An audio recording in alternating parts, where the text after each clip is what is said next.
सबको जय मसीह की। आज का मेरा मनन का विषय है उचित उपवास जो परमेश्वर को भाता है। मेरे प्रिय भाई और बहनों, आज हम उचित उपवास के बारे में थोड़ी देर मनन करेंगे। अक्सर हम देखते हैं कि उपवास के समय ना केवल लोग भोजन को छोड़ देते हैं और साथ ही साथ जल को भी पीना छोड़ देते हैं। कई लोग सोचते हैं कि भोजन ना करने से और जल ग्रहण ना करने से यही उपवास है। लेकिन आज हम देखेंगे कि सच्चा उपवास क्या है, बाइबल क्या बताती है उपवास के बारे में। तो चलिए आज कुछ बातों को हम देखने पाएंगे कि सच्चा उपवास प्रभु की नज़र में क्या है। पहली बात हम देखेंगे, सच्चा उपवास दिखावे के लिए नहीं होता बल्कि परमेश्वर के लिए होता है। मेरे प्रियो, मत्ती रचित सुसमाचार 6 अध्याय 16 से 18 को अगर हम पढ़ेंगे तो इसमें लिखा है, जब तुम उपवास करो तो कपटियों के समान तुम्हारे मुंह पर उदासी ना छाई रहे, क्योंकि वे अपना मुंह बनाए रहते हैं ताकि लोग उन्हें उपवासी जाने। मैं तुमसे सच कहता हूँ कि वे अपना प्रतिफल पा चुके। परंतु जब तू उपवास करे तो अपने सिर पर तेल मल और मुंह धो, ताकि लोग नहीं परंतु तेरा पिता जो गुप्त में है तुझे उपवासी जाने। इस दशा में तेरा पिता जो गुप्त में देखता है तुझे प्रतिफल देगा। Praise the Lord. मेरे प्रिय भाई और बहनों, यहाँ मत्ती रचित सुसमाचार में हम पाते हैं कि उपवास हमें किस तरह करनी चाहिए। इसमें इसीलिए लिखा गया है कि जब तू उपवास करे तो कपटियों के समान क्या नहीं करना है, तुम्हारे मुंह पर उदासी ना छाई रहे। अपने चेहरे से हम ना किसी को दिखाएं कि हमने उपवास रखा है। और आगे लिखता है कि क्योंकि वे अपना मुंह बनाए रहते हैं ताकि लोग उन्हें क्या समझे, उपवासी जाने। मैं तुमसे कहता हूं कि अपना प्रतिफल वे पा चुके होंगे। मेरे प्रियो, इसीलिए प्रभु यीशु मसीह हमें कहता है कि जब तू उपवास करे, हमें कैसे उपवास करना है। लिखा है, जब तू उपवास करे तो अपने सिर पर तेल मल और मुंह धो, ताकि लोग नहीं लेकिन तुम्हारा पिता जो गुप्त में रहता है तुझे उपवासी जाने। और इस दशा में तेरा पिता जो गुप्त में देखता है तुझे प्रतिफल देगा। मेरे प्रियो, जब हम उपवास रखते हैं तो हम बाहरी दिखावा ना करें। किसी को मालूम ना होना चाहिए कि हमने उपवास रखा, क्योंकि हमारा प्रभु जो हमारे मनों को जांचने वाला है उनको मालूम होना चाहिए कि सचमुच में हम उपवास रखें। इसीलिए आज प्रभु हमें और आपको समझाना चाहता है कि उपवास कैसे रखना है। आगे हम देखेंगे, यशाया 58 का 1 से 4 अगर हम पढ़ें तो इसमें लिखता है, गला खोल कर पुकार, कुछ ना रख छोड़, नरसिंगे का सा ऊंचा शब्द कर, मेरी प्रजा को उसका अपराध अर्थात याकूब के घराने को उसका पाप जता दे। वे प्रतिदिन मेरे पास आते और मेरी गति जानने की इच्छा ऐसी रखते हैं मानो वे धर्मी लोग हैं, जिन्होंने अपने परमेश्वर के नियमों को नहीं टाला। वे मुझसे धर्म के नियम पूछते और परमेश्वर के निकट आने से प्रसन्न होते हैं। वे कहते हैं, क्या कारण है कि हमने तो उपवास रखा परंतु तूने इसकी सुधि नहीं ली। हमने दुख उठाया परंतु तूने कुछ ध्यान नहीं दिया। सुनो, उपवास के दिन तुम अपनी ही इच्छा पूरी करते हो और अपने सेवकों से कठिन कामों को कराते हो। सुनो, तुम्हारे उपवास का फल यह होता है कि तुम आपस में लड़ते और झगड़ते और दुष्टता से घूंसे मारते हो। जैसा उपवास तुम आजकल रखते हो उससे तुम्हारी प्रार्थना ऊपर नहीं सुनाई देगी। इन पदों में मेरे प्रियो परमेश्वर भविष्यवक्ता यशायाह की पुस्तक के द्वारा इजरायलियों को डांटते हैं और कहते हैं कि तुम लोग कैसे उपवास रखते हो। जिस उपवास से मैं प्रसन्न होता हूँ तुम्हें उस तरह की उपवास रखनी है। और उस समय वे लोग क्या करते थे? वे उपवास रखते थे, प्रार्थना करते थे, पर उनका जीवन पापमय था, अन्याय करते थे। और परमेश्वर इसीलिए वो नहीं चाहते थे कि इस तरह तुम उपवास करो। मेरे प्रिय भाई और बहनों, आज भी हम प्रार्थना, उपवास, आराधना सब कुछ करते हैं, लेकिन यदि हमारे जीवन में क्षमा नहीं है, हमारे जीवन में प्रेम नहीं है, तो जिस तरह हम उपवास करते हैं, हम कितना भी उपवास करें तो हमारी उपवास, हमारे परमेश्वर खुश नहीं होगा। हमारे उपवास से हमारा प्रभु खुश नहीं होगा। Praise the Lord. आइए दूसरी बात हम देखेंगे, परमेश्वर को प्रसन्न करने वाला उपवास क्या है।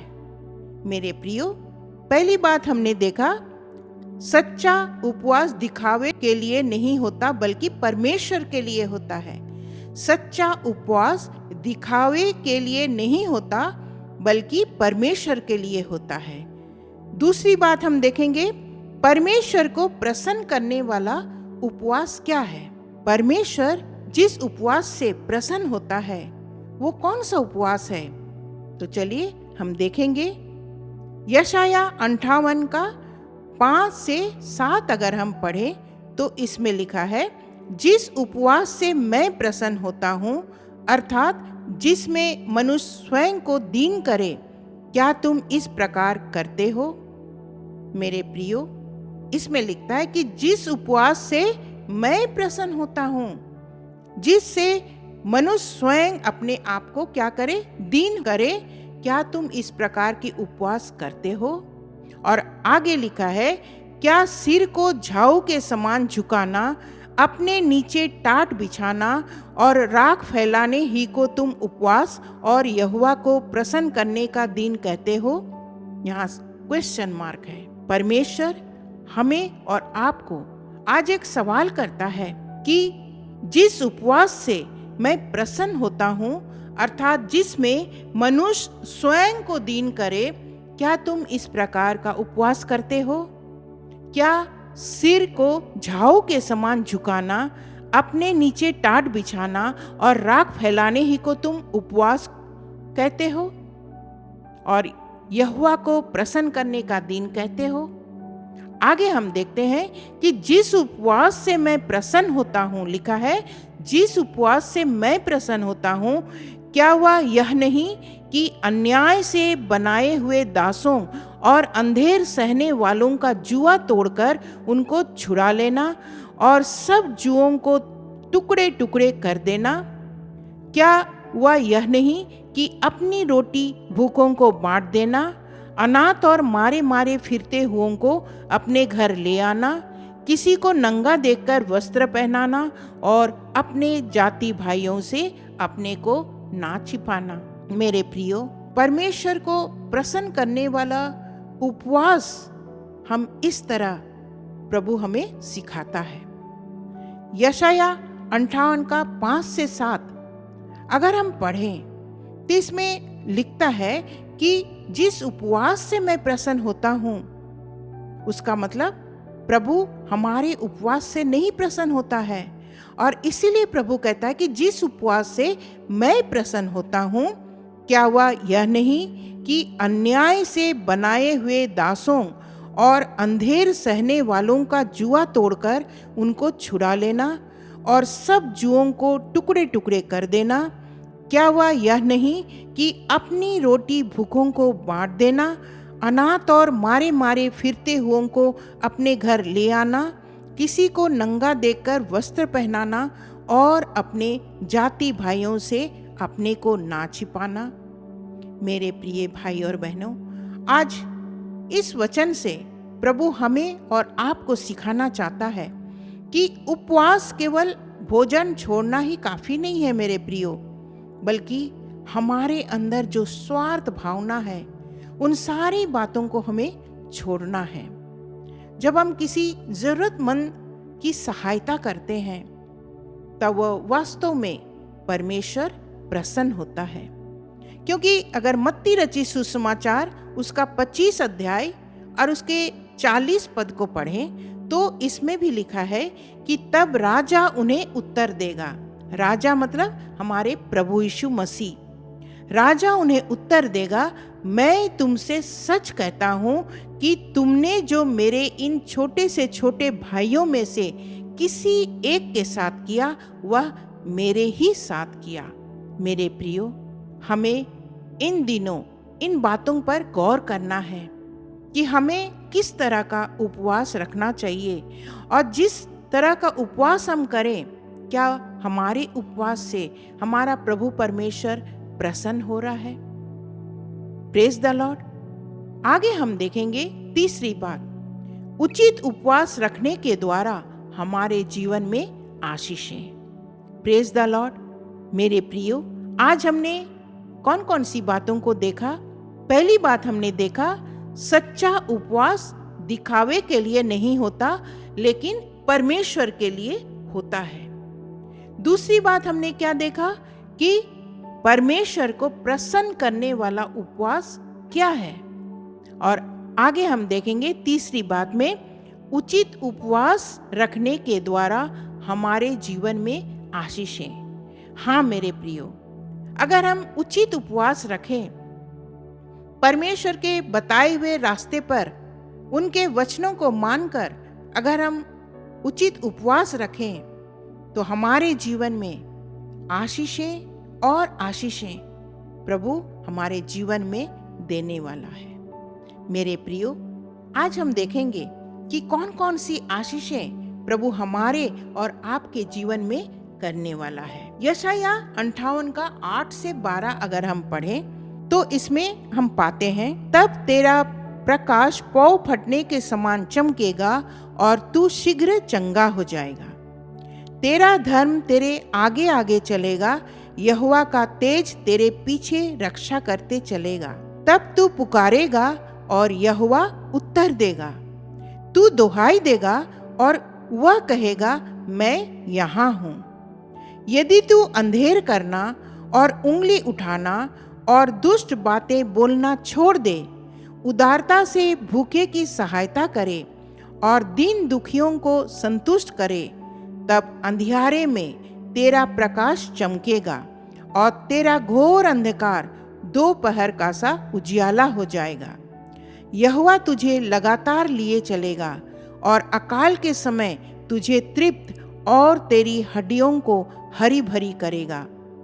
और तू सींची हुई बारी और ऐसे सोते के समान होगा जिसका जल कभी नहीं सूखता। तेरे वंश के लोग बहुत काल के उजड़े हुए स्थानों को फिर बसाएंगे। तू पीढ़ी पीढ़ी की पड़ी हुई नींव पर घर उठाएगा।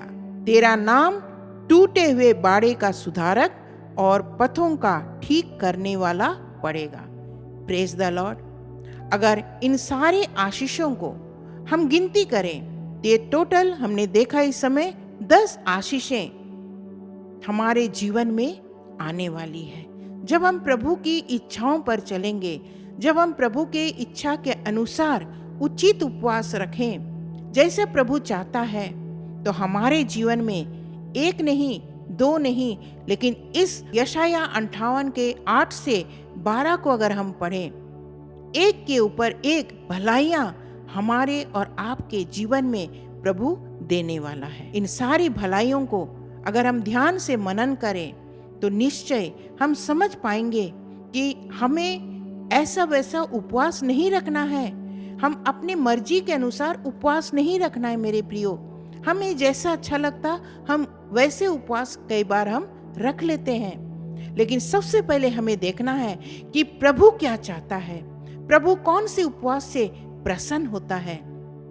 और इसीलिए इस मनन के द्वारा प्रभु हमें और आपको समझाना चाहता है कि उचित उपवास को रखा करो। क्या आप तैयार हैं? हम सभी इस समय उपवास कर रहे हैं। बहुत लोग हैं जो कि कंटिन्यू उपवास को करते जा रहे हैं, लेकिन इससे पहले प्रभु हमें क्या कहता है। प्रभु चाहता है कि हम किस तरह का उपवास करें। प्रभु के इच्छा अनुसार हमें उपवास को करना है। हाँ मेरे प्रियो, कई बार हम ऐसा नहीं रखते हैं। कई बार हम अपने मनों को दीन नहीं करते हैं। हमारे अंदर में असंख्य बहुत सारी नेगेटिविटी चलती रहती है, बहुत सारी बातें चलती रहती है, लेकिन प्रभु नहीं चाहता है। प्रभु चाहता है कि अगर सही में तुम उपवास करना चाहते हो मेरे नाम पर, तो उचित उपवास तुम्हें करना है। इस छोटे से मनन में प्रभु हमें और आपको यही सिखाते हैं कि हमें आज के बाद, हम जब इस समय लेंट की ऋतु में चल रहे हैं, बहुत सारे भाई बहन अपने जीवन को फिर से नए तरीके से जीने की कोशिश कर रहे हैं और वो चाहते हैं प्रभु के और करीब आए। तो उसके पहले हमें समझना है कि हम उपवास तो कर रहे हैं, लेकिन प्रभु कौन से उपवास से प्रसन्न होता है। हमें उचित उपवास को करना है। इस छोटे से मनन में प्रभु हमें और आपको बहुत ब्लेसिंग दे। आइए, आप जहाँ कहीं भी है, इस मनन के द्वारा प्रभु ने जो कुछ भी हमें सिखाया, थोड़ी देर हम उसके चरणों में आए। उसके चरणों में आनंद की भरपूरी मिलती है। आइए, छोटी सी प्रार्थना मैं करना चाहती हूँ। धन्यवाद धन्यवाद धन्यवाद पिता परमेश्वर, राजाओं के राजा और प्रभुओं के प्रभु, मैं आपको कोटि कोटि धन्यवाद देती हूँ पिता। प्रभु, हम आज मिट नहीं गए प्रभु, ये आपकी महाकरुणा का फल है पिता परमेश्वर। आज के इस छोटे से मनन के लिए प्रभु मैं धन्यवाद देती हूँ प्रभु, क्योंकि तूने हमें इस मनन को प्रभु और गहराई में जाने में प्रभु आप मदद किए प्रभु। आज के मनन के लिए धन्यवाद प्रभु। हमें कैसा उपवास रखना है प्रभु, आज आपने हमें सिखाया एक सच्चा उपवास क्या होता है। ओ पिता परमेश्वर, आज आपने हमें सिखाया प्रभु। हम तो उपवास हर समय करते हैं, लेकिन क्या सच्चा उपवास, जिस उपवास से आप प्रसन्न होते हैं, क्या हम कर पाते हैं प्रभु? हम अपने आप में नहीं कर सकते हैं प्रभु, हमें आपकी ज़रूरत है प्रभु। हमारे मनों को फिर से तैयार कर प्रभु। हम अपने मनों को प्रभु फिर से प्रभु नम्र करना चाहते हैं। हमारे मनों के अंदर में जो कुछ भी प्रभु अहंकार है, जो कुछ भी प्रभु हमारा हृदय कठोर है, इस सारे कठोर हृदय को नम्र कर दे, कोमल कर दे प्रभु, ताकि तेरे वचन को प्रभु हम सुनकर हम उस तरह उपवास करें जैसा उपवास तू चाहता है पिता परमेश्वर। एक एक जन को ब्लेस कर, जिन्होंने भी प्रभु इस मनन को सुना है प्रभु, उनके जीवन में प्रभु कार्य कर, ताकि प्रभु आपके द्वारा बताए हुए उचित उपवास को हम आगे से हम करना सीखें प्रभु। आपने सिखाए प्रभु, इसके लिए प्रभु मैं धन्यवाद देती हूँ। एक एक व्यूअर्स के लिए मैं धन्यवाद देती हूँ, जो लव लगा के इस मनन को सुनते हैं और प्रभु उसका पालन करते हैं, उस पर चलने की कोशिश करते हैं पिता परमेश्वर। एक एक व्यूअर्स को प्रभु तेरे धन्य चरणों में लेकर आती हूँ और मांगती हूँ उनका जीवन प्रभु परिवर्तित होने पाए, वो एक नए आयाम में पहुँचने पाए प्रभु। प्रभु जो कुछ भी प्रभु आप सिखाते हैं प्रभु, उनके जीवन में फलवंत दाखलता की नाई प्रभु जी होने पाए प्रभु जी। एक एक जन के जीवन को प्रभु आप बदल रहे हैं, इसके लिए मैं धन्यवाद देती हूँ प्रभु। इन सारे वचन को प्रभु आपने सिखाया, इसके लिए मैं धन्यवाद देती हूँ प्रभु जी। प्रभु ये छोटी सी दीनहीन प्रार्थना यीशु मसीह के मधुर और मीठे नाम से मांगती हूँ, दया करके सुने और स्वर्गराज में ग्रहण करें। आमीन। सबको जय मसीह की। प्रभु आप सबके साथ में रहे। इसी तरह इस मनन में साथ में रहिए, इस मनन को सुनते रहिए। ना केवल इस मनन में साथ रहिए, लेकिन इस मनन को सुनकर पालन भी कीजिए।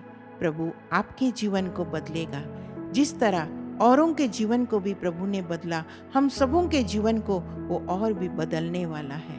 प्रभु आप सबके साथ में रहिए। धन्यवाद।